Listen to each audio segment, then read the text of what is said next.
இந்திய வரலாற்றில் மிக பிரபலமான முகலாய மன்னர்களில் ஒருவராக இருந்தார் ஷாஜஹான். அவரது ஆட்சிக் காலம் கலை, கட்டிடக்கலை மற்றும் செழிப்பின் பொற்காலமாக கருதப்படுகிறது. கிபி 1628 முகலாய பேரரசின் அரியணையில் புதிய பேரரசர் அமர்ந்தார். அவர்தான் ஷாஜஹான்.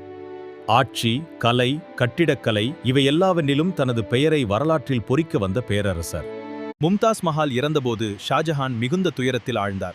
அந்த அன்பை என்றும் நினைவாக வைத்திருக்க அவர் உலகம் வியக்கும் ஒரு நினைவு சின்னத்தை கட்ட முடிவு செய்தார். அவ்வாறு உருவானது தாஜ்மஹால்.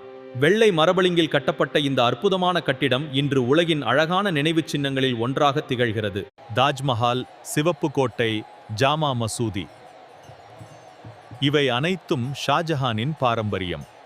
இன்று வரை அவரது பெயரை உலகம் நினைவில் வைத்திருக்க காரணம் இந்த அற்புதங்களே.